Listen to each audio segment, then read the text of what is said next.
Have you ever looked at your husband, the man you've built a life with, raised kids with, weathered storms with, and felt distant, like the spark that once lit up your world has dimmed to a flicker?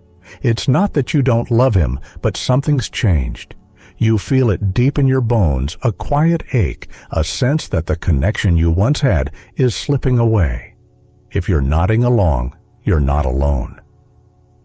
After decades of marriage, many women find themselves pulling back, not out of anger, but out of exhaustion, unspoken hurt, or a longing for something more. This isn't about grand betrayals or falling out of love overnight. It's about the slow, subtle drift that happens when life's demands pile up, when words go unsaid, and when moments of connection are overlooked. As we age, our perspective shifts. We start to see time differently, and with it, our marriages. But here's the truth, that distance doesn't have to be permanent. Love can be reignited, but it starts with understanding why you're feeling this way and what you can do about it.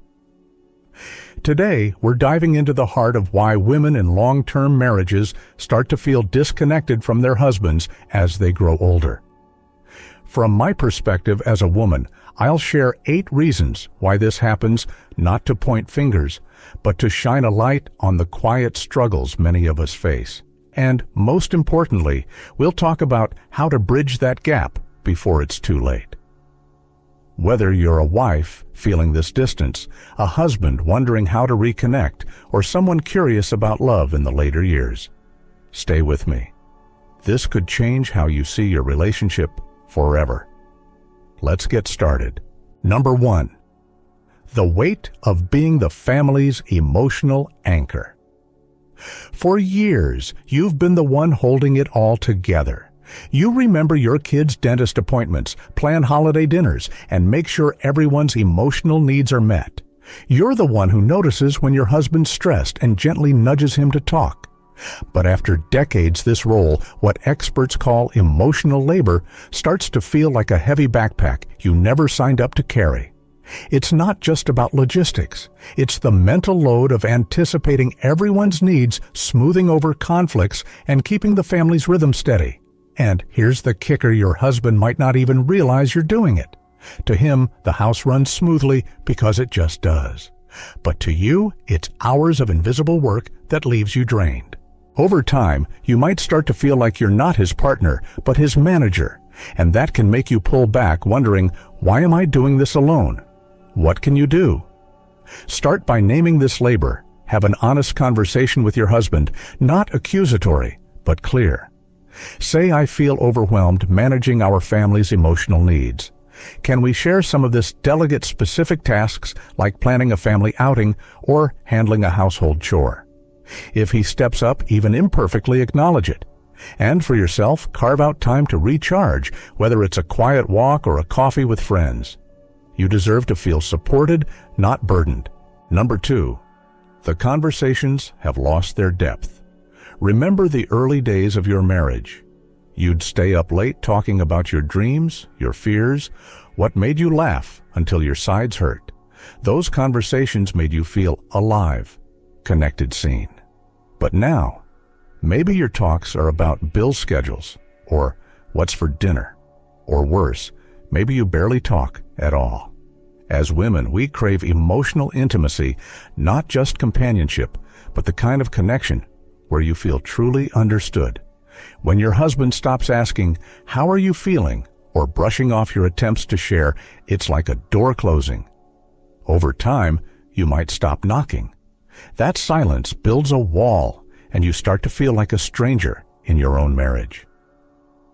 What can you do? Reignite the spark by initiating meaningful conversations yourself. Try asking him, "What's something you've always wanted to do, but never told me?" Or share a memory that made you fall in love with him. Create space for these talks, maybe a weekly dinner without distractions. If he's hesitant, be patient but persistent. And don't be afraid to seek couples counseling to rebuild that bridge. Your voice deserves to be heard. Number 3, the endless cycle of household duties.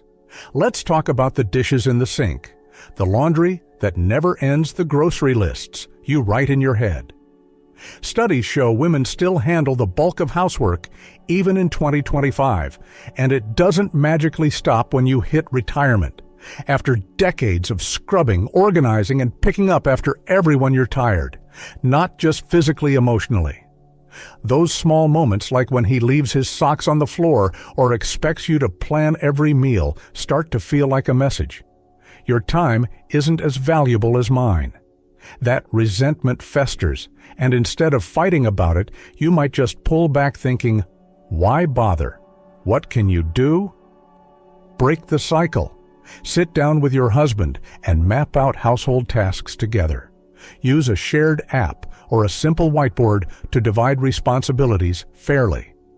Be specific. You handle dishes, I'll do laundry. If finances allow, consider outsourcing some chores like cleaning to free up time for both of you. And don't forget to celebrate small wins when he takes initiative. A simple thank you goes a long way. Your partners, not maids. Number 4, you're evolving, but the marriage feels stuck. As you've aged, you've likely rediscovered parts of yourself. Maybe you've taken up painting, joined a book club, or dreamed of traveling to places you've never been. You're growing, embracing this new chapter of life. But what happens when your husband doesn't join you on that journey? Maybe he's content with the same routines, golf, TV repeat, while you're craving adventure or purpose. That mismatch creates a chasm. You start to feel like you're outpacing the marriage, like you're running toward a vibrant future while he's standing still. It's not about loving him less. It's about wanting a partnership that grows with you. What can you do? Invite him into your world. Share your passions. Show him a painting you're working on, or suggest a weekend trip to explore together. If he resists, keep pursuing your growth. Your joy might inspire him. At the same time, ask about his dreams. Maybe he's feeling lost too. Find one shared goal, like a cooking class or volunteering, to bridge the gap. Growth doesn't have to pull you apart. It can pull you closer if you both choose it. Number 5, the flame of intimacy flickers out. There was a time when a glance from your husband made your heart race, when a gentle touch or a shared laugh felt like a secret just for the two of you. But over decades, that intimacy, both physical and emotional, can slip away. Maybe the bedroom feels more like a place to sleep than a space for connection. Or maybe you don't feel seen anymore, like he no longer notices the woman behind the wife. For women, intimacy isn't just about physical closeness. It's about feeling desired, valued, and emotionally tethered. When that fades, when compliments stop, when hugs feel routine, or when you feel like he's stopped trying, it's like a piece of your heart goes quiet. You might start to pull back, not because you don't want him, but because you're protecting yourself from feeling invisible. What can you do? Start small. Share what makes you feel loved, a note, a lingering hug, or a moment of undivided attention. Try initiating intimacy yourself, whether it's a kiss or a heartfelt conversation about what you both need. Schedule a date night, even if it's just watching a movie together at home. If physical intimacy feels distant, talk openly about it, maybe with a counselor's help. You deserve to feel cherished, and reigniting that spark takes two hearts willing to try. Number 6, retirement feels like a trap, not a triumph. Retirement is supposed to be your golden chapter, time to travel, relax, and enjoy each other. But for many women, it becomes a pressure cooker. Suddenly your husband's home all day, and if he hasn't found his own purpose, hobbies, friends, or projects, you might feel like you've become his full-time activities director. He might follow you around, expecting you to fill his days, and that can feel suffocating. You spent years juggling responsibilities, looking forward to freedom and retirement, but now it feels like you've traded one job for another. That shift can breed resentment, making you withdraw to reclaim your space. It's not that you don't love him, it's that you didn't sign up to be his sole source of purpose. What can you do? Set boundaries early. Talk about retirement expectations before or during this phase. Encourage him to explore his own interests, maybe a woodworking class or volunteering at a local charity. At the same time, carve out your own space, a yoga session, a book club, or a solo walk. Then find one shared activity like gardening or a weekend getaway to balance independence and togetherness. Retirement can be a fresh start if you both redefine what it means together. Number 7. You feel like you're talking to a wall. There's nothing more painful than feeling like your voice doesn't matter. You share a worry, a dream, or a frustration, but your husband brushes it off, changes the subject, or worse, doesn't respond at all. After years of this, you stop sharing. You stop trying. Because why pour your heart out to someone who doesn't seem to hear you? As women, we need to feel valued, not just for what we do, but for who we are. When your thoughts, opinions, or feelings are consistently ignored, it's like you're fading into the background of your own life. That silence doesn't just create distance, it builds a wall of resentment that's hard to tear down. What can you do? Speak up, but frame it with love. Try saying, "I feel unheard when I share my thoughts, and I really need us to connect." Use I statements to avoid blame. If he struggles to listen, suggest a neutral space, like a walk to talk. Consider journaling your feelings to clarify what you need, then share it with him. If the pattern persists, a therapist can help you both learn to hear each other again. Your voice is your power. Don't let it go silent. Number 8. Life's too short to settle for less. As we age, time feels different. You go to more funerals, lose friends, and realize how precious every day is. For many women, this sparks a wake-up call. You start asking, am I truly happy? Is this the life I want for my final chapters?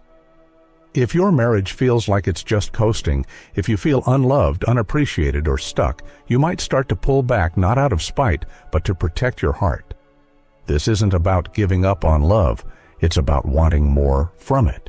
You're not the same woman you were 20 or 30 years ago, and you shouldn't have to settle for a relationship that doesn't light you up. That quiet detachment is your heart saying, I deserve to feel alive. What can you do? Reflect on what you want. Write it down if it helps.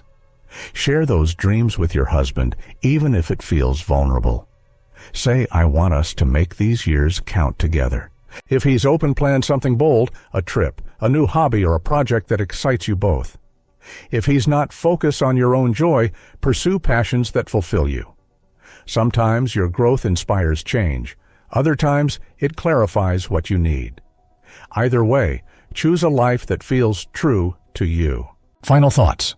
Love in your later years isn't about chasing the butterflies of your 20s. It's about choosing each other in the quiet moments, the messy moments, the moments when life feels heavy or fleeting. If you're feeling distant from your husband, it's not a sign that love is gone. It's a signal that something needs attention. Maybe it's the weight of emotional labor, the silence where conversations used to be, or the realization that you want more from life. Whatever it is, you have the power to change it. To every woman watching, you are not invisible. Your needs, your dreams, your heart, they still matter. Start by speaking up, even if it's scary. To every husband, listen, really listen. Show her she's still the woman. You choose, not just the one you've built a life with. And to every couple, love is a daily choice. It's in the small acts, listening, sharing, growing together, that you rebuild what time has worn down. If this resonated with you, take one step today. Have that conversation. Plan that date. Choose each other. And if you're ready to keep nurturing your relationship, subscribe, like, and share this video with someone who needs it. Drop a comment below. What's one thing you're doing to keep love alive in your marriage? Until next time, take care of your heart and your relationships. They're the heartbeat of a life well lived.